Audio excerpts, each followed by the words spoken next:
एक साधे सब सधे, सब साधे सब जाय, स्वामी सब साधे सब जाय। शुभ मुहूर्त गर्भ धरो, सब जन होत सुखाय, स्वामी सब जन होत सुखाय। गुरुर्ब्रह्मा गुरुर्विष्णु गुरुर्देवो महेश्वरा, गुरु साक्षात् ब्रह्म तस्मै श्री गुरुवे नमः। तस्मै श्री गुरुवे नमस्कार नमः। साथियों, श्रृंगी ज्योति संस्थान में आपका पुनः बहुत बहुत स्वागत है, अभिनंदन है। आपने जो कार्य किया है उसके लिए बहुत बहुत आभार। आपने बहुत लाइक किया है, बहुत शेयर किया है, आपका बहुत बहुत आभार है। ऐसे ही आप करते रहिए, हमें प्रेरणा मिलती रहेगी, हम आगे आपके लिए बहुत बहुत कार्य करते रहेंगे। आज मुख्य जो बात है वो हमारे गर्भधारण संस्कार को लेकर है कि हम लोग गर्भधारण संस्कार व्यक्तिगत रूप से कराने के कम इच्छुक रहते हैं, जबकि व्यक्तिगत संस्कार करने से ही लाभ मिलता है। क्योंकि बहुत सारे ये नक्षत्र बेस होता है, मुहूर्त का जो कार्य होता है, कुछ नक्षत्र हो सकता है कि जनसाधारण के लिए शुभ हो, किसी व्यक्ति विशेष के लिए शुभ ना हो। एक बात। दूसरी बात यह है कि आपने गर्भधारण किया, सब कुछ किया, परंतु वो समय, जिस समय में बच्चा आपको उत्पन्न होना चाहिए था, उस समय में वो नहीं हो रहा है, किसी और नक्षत्र में, किसी और समय में हो रहा है, तो उससे भी आपको जो उचित संतान मिलनी चाहिए थी, जिससे आपको सौभाग्य चमकता, वो नहीं होता है। हम लोग संतान के लिए ही सारे जीवन कार्य करते हैं, सारा जीवन संतान के लिए ही लगा देते हैं। अगर संतान हमारी अच्छी हो, सपूत हो, अच्छे कार्य करने वाली हो, तो हमें जीवन में तरक्की मिलती है। अगर संतान हमारी अच्छी ना हो, अच्छे कार्य ना कर रही हो, समाज में हमारा नाम रोशन ना कर रही हो, और कुछ बुरे आदतें उसमें लग जाए, तो हमारा जो धन है वो चिकित्सा के क्षेत्र में या कोर्ट कचहरी में या अन्य किसी ऐसे स्थान में जहां हम नहीं खर्च करना चाहिए, वहां जाके बर्बाद हो जाता है। तो इसलिए मैं ये सब लोगों से ये कहना चाहता हूँ कि जो मैं यहाँ पर मुहूर्त वगैरह बताता रहता हूँ, ये तभी आपको प्राप्त होंगे जब आप व्यक्तिगत रूप से आप अपना गर्भधारण मुहूर्त निकालेंगे। यदि व्यक्तिगत रूप से गर्भधारण मुहूर्त नहीं निकाल रहे हैं और साधारण रूप से आप गर्भधारण करें, तो गर्भधारण तो हो जाता है, परंतु जो डिलीवरी का टाइम होता है, जो डिलीवरी का समय है, वो निश्चित नहीं होता है। इस कारण से वो योग जिनका हम फल आपको बार बार बताते रहते हैं, वो आपको नहीं मिल पाते हैं। चलिए आज हम एक और योग लेंगे आपके लिए, जो बहुत ही विशेष योग है। इस योग के बनने, ये योग असल में बहुत ही ज्यादा बनता रहता है, और हमारा क्या होता है कि ज्ञान ना होने के कारण, समय की गणना ना करने के कारण हम लोग इनको प्राप्त नहीं करते हैं। बस ये विद्या इतनी अच्छी है, गर्भधारण अगर संस्कार करते हैं तो आपको अधिक से अधिक लाभ मिलेंगे, अधिक से अधिक आपके यहाँ संतान अच्छी उत्पन्न होगी। जैसे आज मैं एक छोटा सा योग आपके यहाँ सम्मुख रखता हूँ, उस योग को देख लीजिए, बहुत बनता है, बहुत मतलब बहुत बनता है। और ये कह सकता हूँ मैं तो कि आप एक महीने के अंदर ये सहयोग करीब करीब 10 दिन तो रहता ही है, 10 से 12 दिन ये सहयोग रहता है। क्यों रहता है वो भी मैं आपको बता देता हूँ कि एक राशि में चंद्रमा 2.25 दिन रहता है, एक राशि में चंद्रमा 2.25 दिन रहता है। और यहाँ पर जो इन्होंने गणना दी है, ऋषियों ने जो गणना दी है, मैं आपको वो चार्ट दिखा देता हूँ, बड़ी अच्छी गणना दी है। उस चार्ट को देखने से आपको पता लग जाएगा। यदि चंद्रमा यदि चंद्रमा केंद्र में हो या त्रिकोण में हो, केंद्र मतलब इसमें यहाँ पर लगन नहीं लिया है, लगन को छोड़ दिया गया है। लगन के चंद्रमा को यहाँ पर अच्छा नहीं माना गया है, वो उसका कारण है, वो मैं आपको बताऊंगा बाद में इस वीडियो के। यहाँ पर केंद्र लिए गए हैं 4, 7 और 10, यदि इनमें चंद्रमा हो या 5 और 9 भाव में चंद्रमा हो और इनको शुक्रदेव या बृहस्पति देव देख ले, बस इतनी सी कंडीशन है। तो बृहस्पति देव के पास 3 दृष्टियां हैं और चौथा वो सोम वहां पर विराजमान हो सकते हैं। तो 4 भाव हो गए। 4 भाव का मतलब हो गया है कि चंद्रमा हर मास उनसे, यानी कि 4 दिन 9 दिन, आप चंद्रमा 9 दिन के करीब चंद्रमा जो है बृहस्पति से प्रभावित होता है महीने के अंदर। ऐसे शुक्रदेव से 2.25 दिन प्रभावित रहेगा, क्योंकि शुक्रदेव के पास एक ही दृष्टि है, उससे प्रभावित रहेगा। और यदि शुक्रदेव के साथ बैठेगा तो ये मिला के आपके पास में कुल 4.5 दिन हो जाएंगे। 4.5 दिन का मतलब 5 दिन मान लीजिए, तो आपके पास में लगभग 15 दिन हो जाते हैं। पर ये क्योंकि शुक्र और बृहस्पति कई बार एक साथ भी आ सकते हैं, तो 10 दिन तो कम से कम आपके साथ में ये घटना नित्य प्रति मंथ हमेशा घटती ही घटती है। पर इसका लाभ हमें क्यों नहीं मिल रहा?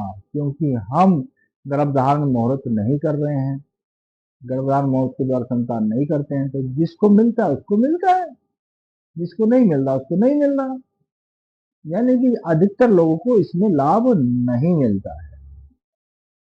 यदि पड़ोसी के यहाँ पर पकवान बन रहे हों, पड़ोसी के यहाँ पर अच्छा खाना बन रहा, तो वो हमारे मुंह में नहीं आ सकता।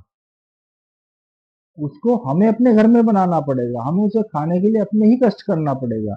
इसलिए जो लोग गर्भधारण संस्कार निकाल के इन मुहूर्तों का फायदा उठाएंगे, उनको ये संतान जो सौभाग्य देने वाली है, आरोग्य देने वाली है, 8 प्रकार की लक्ष्मी प्रदान करने वाली है, वो संतानें प्राप्त होने की संभावना बन जाती है। जैसे आज हमने जो योग वर्णन किया है कि यदि चंद्रमा केंद्र या त्रिकोण में उपस्थित हो और उसे बृहस्पति देव या शुक्र देव देख ले या इनके साथ युक्ति बना रहे हों, तो ये योग बन जाता है। इस योग में उत्पन्न हुआ जातक हमेशा 8 प्रकार की लक्ष्मी से युक्त रहेगा, वैभवशाली होगा, उसकी यश कीर्ति होगी, उसका मान सम्मान बढ़ेगा और उसके साथ में जो उनके घर है, परिवार है, वो भी खुशहाल हो जाएगा। परंतु दुर्भाग्य देखिए कि इस योग को प्राप्त नहीं कर पा रहे हैं। अगर ये एक दिन बनता है तो अब हमने पहले दिनों की गणना कर ली कि महीने में ये लगभग 10 दिन हमारे कम से कम मिल जाएगा। अब हम प्रतिदिन की गणना करते हैं, एक दिन में कितनी बार ये हमें मिलेगा। कंडीशन वही रहेगी कि ये केंद्र में या त्रिकोण में हो। तो इस भांति हमें एक दिन में 5 लगन प्राप्त होंगे। 5 लगन प्राप्त होने का अर्थ हो जाता है हमारे पास में दिन में 10 घंटे भी होंगे। यानी कि हमारे पास में 10 दिन और 10 घंटे मिलते हैं हर रोज। यानी कि हमारे पास में ये मान के चलिए लगभग एक माह के अंदर कम से कम 100 घंटे का समय पर्याप्त होता है। तो उस 100 घंटे के पर्याप्त समय होने के बावजूद में भी हमारे यहाँ ये क्रिया नहीं घट रही है। क्यों? क्योंकि हम गर्भधारण मुहूर्त का सहारा नहीं ले रहे हैं, इसलिए नहीं हो रहा है। अब मैं आपको एक और जानकारी यहाँ पे देना चाहता हूं कि ये घटना 20 अप्रैल 2026 से लेकर और 23 अप्रैल 2026 तक प्रतिदिन बनी रहेगी। तो वहां पर हमारे पास में उस महीने के अंदर 4 दिन हो गए हैं, 20, 21, 22 और 23। 4 दिन का मतलब 40 घंटे ही हो गए हमारे पास में। तो उस समय में ये संतानें उन्हीं के यहाँ उत्पन्न होंगी जो गर्भधारण मुहूर्त का द्वारा अपना गर्भधारण करेंगे। अन्यथा जिनके यहाँ होंगी उनको भगवान जिनको देगा, उनके यहाँ सुख शांति समृद्धि उनके यहाँ होगी। उससे हम लोगों को कोई औचित्य नहीं रहेगा, क्योंकि हम उनको जानते तक नहीं होंगे, हम उनको पहचानते भी नहीं होंगे। परंतु यदि हम गर्भधारण मुहूर्त करके इस संस्कार को करेंगे तो हमारे यहाँ ये संतान उत्पन्न होंगी, हमें लाभ मिलेगा, हमें लाभ मिलेगा, पर्टिकुलरली हमको लाभ मिलेगा। तो मेरा कहने का आप लोगों से यही औचित्य है कि हमेशा व्यक्तिगत रूप से गर्भधारण संस्कार करना चाहिए। क्यों करना चाहिए वो मैं बता चुका हूँ। और नक्षत्रों का भी बहुत बड़ा रोल होता है, क्योंकि ऐसे ऐसे नक्षत्र आते हैं कई बार जिनमें वो हमारे लिए शुभ नहीं होते, बाकी लोगों के लिए शुभ हो सकते हैं।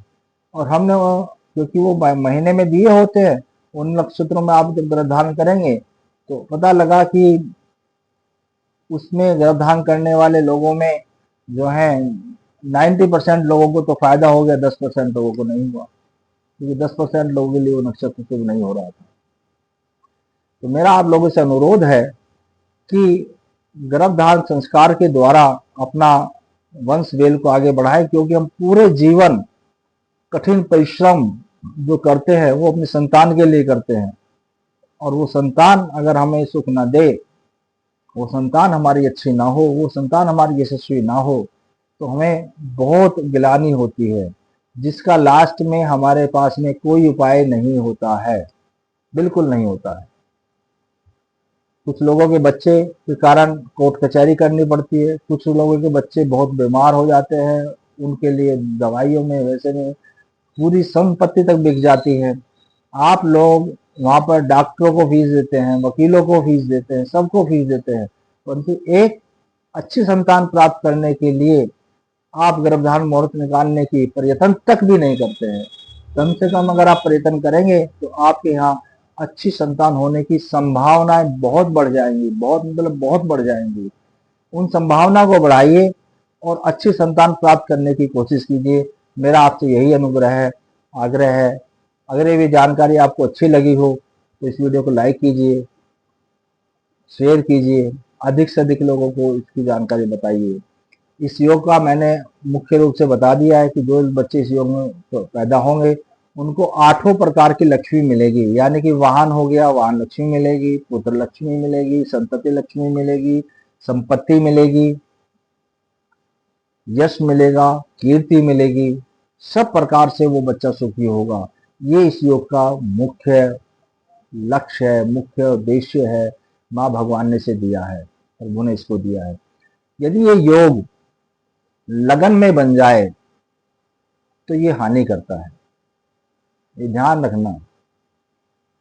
घटना तो वही की वही है, सब कुछ वही है, और अगर ये योग लगन में होगा तो हानि करता है, क्योंकि लगन हमारे मस्तिष्क का कारण है। और उस समय में जो चंद्रमा मंत्र जातक होता है, हमारे भावनाएं अत्यधिक बढ़ जाएंगी, हमारा जो दिमाग है भावनाओं के वशीभूत हो जाएगा, तो हम उसमें सही निर्णय नहीं ले पाएंगे। केवल लगन के अंदर जो राशियां हमें शुभ फल प्रदान करती हैं, उसमें कर्क राशि है, उसमें वृषभ राशि है।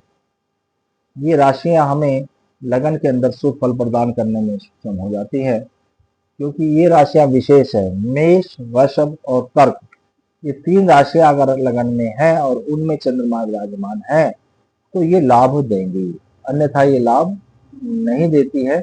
आपको यहाँ पर स्पष्ट रूप से बता दिया गया है किस कंडीशन में आपको लाभ मिलेगा।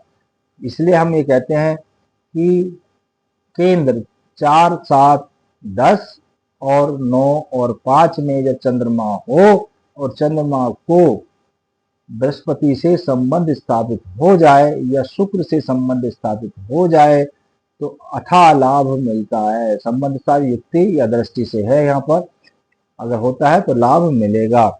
आशा है आपको वीडियो अच्छी लगेगी। फिर मिलेंगे दूसरी वीडियो में। धन्यवाद, नमस्कार साथियों।